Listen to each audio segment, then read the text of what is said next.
The most popular investing questions for beginners answered. Even the most successful investors had to start somewhere. With a bit of research and the right strategy, anyone can learn to invest successfully. Phil Town. When you're first starting out investing, it can feel a little intimidating, and naturally you're going to have a lot of questions about what to do. That's why we're going to go over the most commonly asked questions beginners ask to help lay out the best practice and the mistakes to avoid as you get started on your journey towards financial freedom. The first question most investors have when they're getting started is, what are the best types of investments for beginners? There are several different types of investments that you should be aware of before you start investing your money.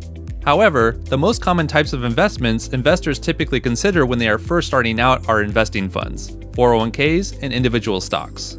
Let's start by looking at investing funds, which come in two different forms, mutual funds and index funds. While these two types of investing funds share a lot in common, the primary difference between the two is the fact that index funds are meant to closely track a particular market index, while mutual funds contain a much broader collection of stocks. Generally speaking, neither of these two investment options are exactly ideal. Both mutual funds and index funds spread your money across a wide range of companies, making it difficult to track exactly what you're investing in and even more difficult to beat the market. While index funds can be valuable in cases where you want to invest in a particular sector of the market without doing any real research first, suffice it to say that there are better options available for investors who are willing to put in their research before they make an investment. This brings us to 401ks, which really aren't all that different from mutual funds, given that this is where most of the money you put into a 401k ends up going. However, there is one benefit of investing in a 401k that is certainly worth taking advantage of if you have the option. This benefit is the fact that many employers offer to match a certain portion of money that you put into your 401k. This essentially enables you to sometimes double a portion of money you put into your 401k right out of the gate, even if the actual stocks that you are investing in don't gain any value. There aren't many opportunities out there that allow you to basically double your investment overnight. So if your employer is willing to match your portion of your investment into a 401k, then this is absolutely something worth taking advantage of. Once you have reached the limit that your employer will match though, there isn't any real advantage to putting money in a 401k over investing in individual stocks. Speaking of individual stocks, investing in hand-chosen, individual companies is the investing method that Phil Town highly recommends, and for good reason. If you're willing to put in the time and legwork into researching individual companies in order to find companies that the market has put on sale compared to the company's true value, then there are some excellent opportunities to be found. By leveraging the principles of Rule 1 investing, investing in individual stocks makes it entirely possible to achieve annual gains of 15% or more, which is a much more significant return than you are likely to achieve with any other type of investment. All things considered, if you're willing to learn the strategies, you'll have a much easier time and more fun learning how to invest your own money rather than relying on some mutual fund manager who can't beat the market. Once you've decided on what you want to invest in, the next question is always, how much should you invest as a beginner?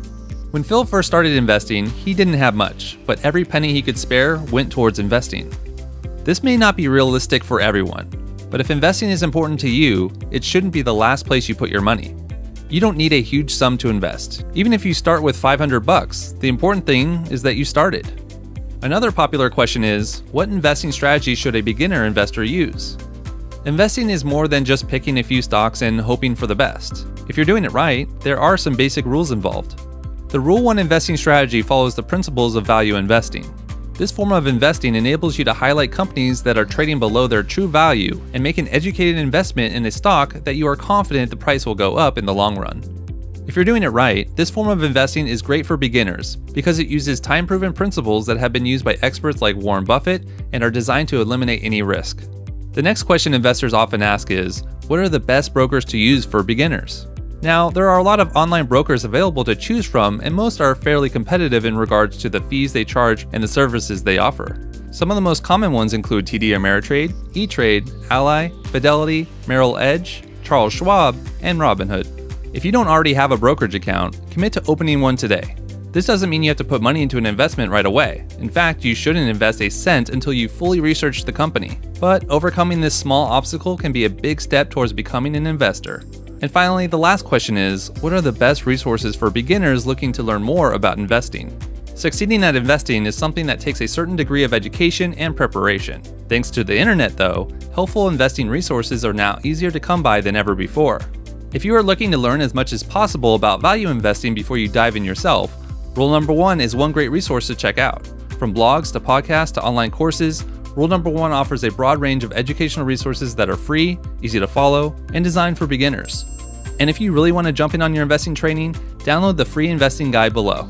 Now, our question today is this: what made you decide to start investing, and what goals are you trying to achieve? Leave a comment below, and Phil will be sure to follow up with you. And as Phil always says, now go play. You guys, if you enjoyed this video and you feel it was valuable in teaching you more about how to invest, hit the like button and please share the video with your friends. And if you want more investing content, subscribe to my channel. And don't forget to click the button on the screen. We got a free gift for you. Thanks again for watching.